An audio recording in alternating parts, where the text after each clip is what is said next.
অসম বিধানসভাৰ মাননীয় অধ্যক্ষ মহোদয় শ্ৰী বিশ্বজিৎ দৈমাৰী মহোদয়।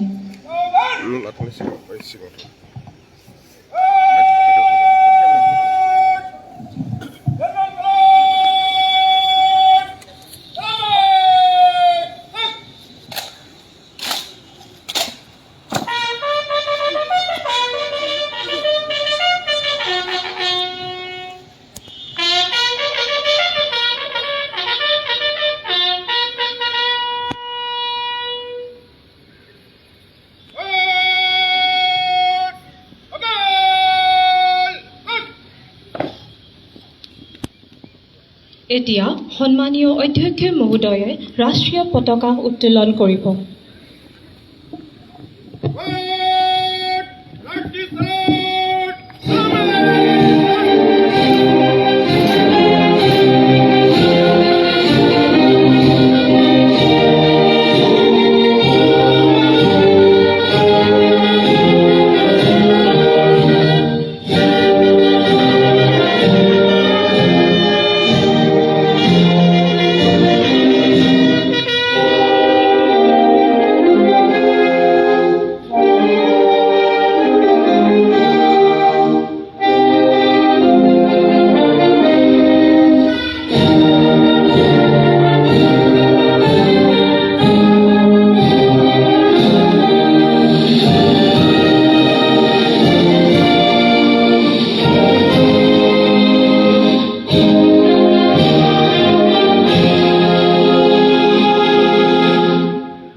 এতিয়া ৭৩ সংখ্যক গণৰাজ্য দিৱসৰ উপলক্ষে অসম বিধানসভাৰ মাননীয় অধ্যক্ষ মহোদয়ে তেওঁৰ বক্তব্য দাঙি ধৰিব।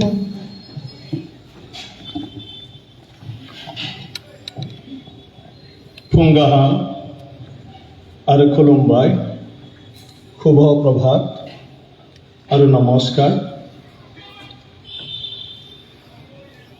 আজিৰ এই পবিত্ৰ গণৰাজ্য দিৱসৰ পতাকা উত্তোলন অনুষ্ঠানটোত উপস্থিত আমাৰ সকলোৰে শ্ৰদ্ধাৰ অসম বিধানসভাৰ প্ৰিন্সিপাল ছেক্ৰেটাৰী ডাঙৰীয়া, আমাৰ আজি ইয়াত উপস্থিত অসম বিধানসভাৰ আমাৰ বিৰোধী নেতা ডাঙৰীয়া, বিধায়ক ডাঙৰীয়াসকল, আমাৰ বিষয়াসকল, আমাৰ CRPFৰ বিষয়া আৰু জোৱান ডাঙৰীয়াসকল, ইয়াত উপস্থিত শ্ৰদ্ধাৰ ৰাইজ আৰু বিভিন্ন গণ্যমান্য ব্যক্তিসকল, আজি ভাৰতবৰ্ষৰ গৌৰৱৰ দিন। আজিৰ এই দিনটো গণৰাজ্য দিৱস হিচাপে গোটেই ভাৰতবৰ্ষত পালন কৰা হয় আৰু লগতে যিমান ভাৰতীয় মানুহ পৃথিৱীৰ যি ঠাইতে নাথাকক কেলৈ, যি দেশখনতে নাথাকক কেলৈ, তেখেতসকলেও তাত গণৰাজ্য দিৱসৰ নামত তেওঁলোকেও আজি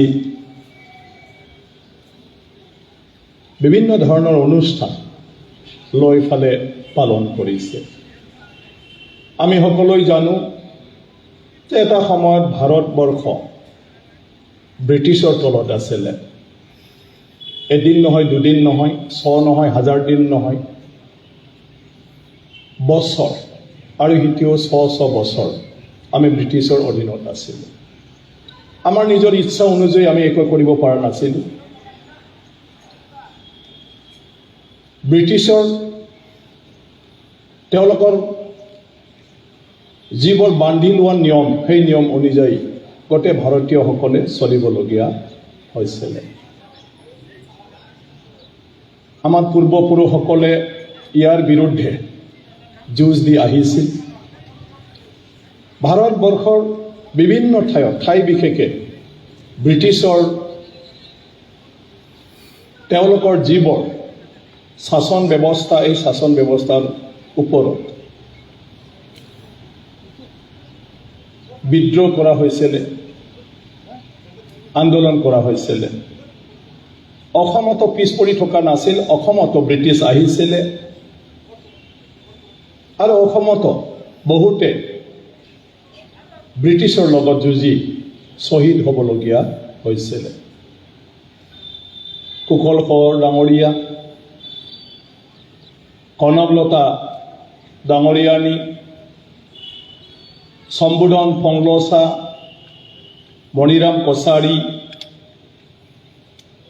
আৰু তেনেকুৱা ধৰণৰ বহুতো গণ্যমান্য ব্যক্তি এই অসমত দেশৰ কাৰণে ব্ৰিটিছৰ লগত যুঁজি স্বাধীনতাৰ কাৰণে সংগ্ৰাম কৰি শ্বহীদ হ'বলগীয়া হৈছিল।